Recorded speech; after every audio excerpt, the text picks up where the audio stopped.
Okay, just came outside here for the next video, and of course there's tons of leaves, and there's always a controversy. Well, when do we rake? And when we have tenants who are actually residing in the house, I always say never wait till the last leaf falls before you begin raking, because the leaves will eventually get tamped down into the ground and choke out the grass. So that's one of those things that I always like to say. We still have, these are nicely trimmed, but we still have some vines and things that are growing up in here that will tend to choke out this, so we'll address that as well. We still have a lot of vines going up the trees here. That makes those vines up in there, that big green blob, that just is choking out this pear tree right here. So we're gonna cut those vines off right here.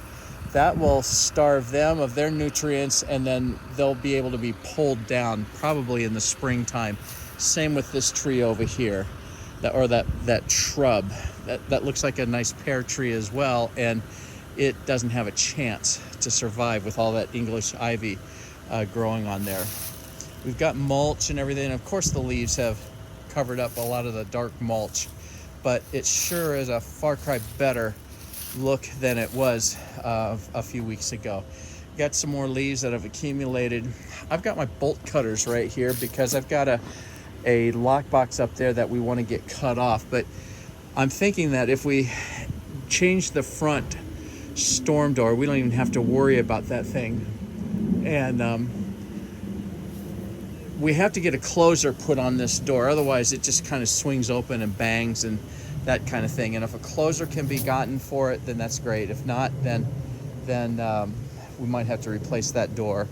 The wagon here is filling up a little bit at a time to cart things away. Now, before a tenant actually begins residing in the place, I think probably all the leaves will be down that are going to be fallen down. So we'll have it all pretty much raked up before a tenant resides. That way, we'll make it the responsibility of the tenant for the next season to be able to do all of the raking, gathering leaves, and hauling away and that kind of thing. Okay, we still have broken pane of glass that's covered up by a piece of plywood here. I would say that we need to get that glass replaced with glass and not plywood. Got a trash can right here. Let's see. Oh, good, it's empty. I like it. All right, a hose, and then back here. Oh, good. The socks that were glued to the back bricks are now down. Okay, that was a special request of mine from my staff. I just wanted to make sure that that was done. And you can see the patio area, just lots of leaves and debris, not debris, but leaves and stuff from the trees. I would say all the refuse, trash and stuff, pretty much of that 99.9% are gone.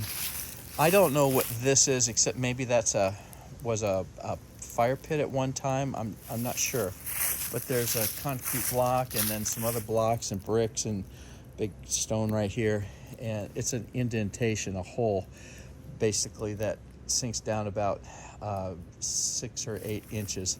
So I don't know what that was. The trampoline that was here, that is a big problem, so we got rid of it. You still have some paint on the exterior. This doesn't have anything to do with the tenants, but there's some peeling paint up here, and we want to make sure we watch these things. If you'd like to preserve this house or one day get it to the point where you'd like to sell it, well then we've got to keep the wood portion and the trim. We have to keep that scraped and fresh with good solid paint. And let's see. I think we could do a better job in here cleaning out this. There's some sort of lawn tool. I see a plastic water bottle, a empty can of something down here. So the windows need to be cleaned on the outside yet. See, the water comes down and splashes, and it makes for muddy outside. I just like to have those clean, at least as clean as we can get it before the tenants reside, and then we leave that up to the tenants to clean that off themselves. This great big tree right here, this big maple tree, is getting choked out by all of these vines. So once again, I think that it's prudent to get these vines cut off here, which will kill the vines up there, and they will not have such a dramatic chokehold on this tree. So that's for a long-term preservation, because right now you got the big branches up there that if this gets choked out too much, those branches will start dying and falling down. There is a branch right here, this one going across here to here. That one is just laying there, and so one of the great big winds that come along could knock that thing down. So I think that we have to address that right now. Excuse me, and get that, just pull that down and get rid of it. The same thing that I said about this tree, the holly tree right here, has some rope or something tied to it, but we should cut that off because hanging rope just doesn't go well with rental houses. And this holly tree is great big, and perhaps this is one of those things where we can just trim that tree to a certain, I would put that on low priority. However, here more bricks that I think need a new home, like the junkyard. So what the fellas have done to the yard in the back here, some more branches that have fallen from above right here. But what they've done is a magnificent job compared with how they found it. So they've come a long ways. You have gutter guards up there, the screen, so it looks like the leaves are clogging up the gutters, but they're really not. They'll just stay there until they get dried and blown off and get absorbed in the atmosphere.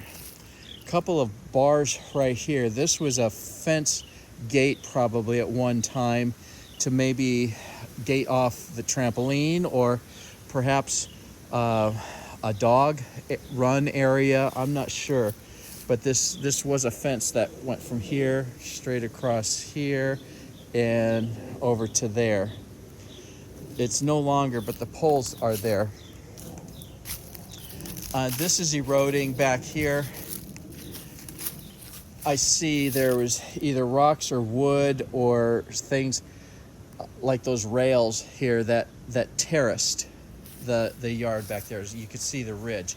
So if rails aren't replaced there, then this is just going to eventually erode down. So maybe that's okay. It's not the worst thing in the world. I wouldn't be too concerned about that. And then of course you got a couple of different shrubbery and things like this back here. So all in all, the exterior doesn't look bad at all. We've got lots of leaves, but nevertheless, it's not looking bad back here, and there's nobody's trash left here anymore, which is great. I think the neighbors probably are appreciating the fact that every few days there's more and more that seems to be getting done back here on this.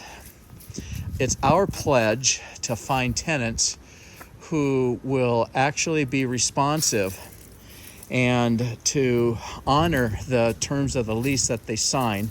And then it's our job to administer that and to keep them accountable. So we're starting over with this house. I think you have a great, really good product here. We still need to tighten up just a little bit on some things like paint, interior, and things like that. but this is going to make someone a really, really nice home. And we're pledging that we're going to get some tenants. Now, we can't guarantee the behavior of the tenants, but nevertheless, we're going to do our best to make sure that they honor the terms of the lease and do what they're supposed to do when it comes to satisfying all of the terms, not just the terms that they feel comfortable with. Okay, great. This is Randy Huntley, Property Management Advisors, on Friday morning, signing out.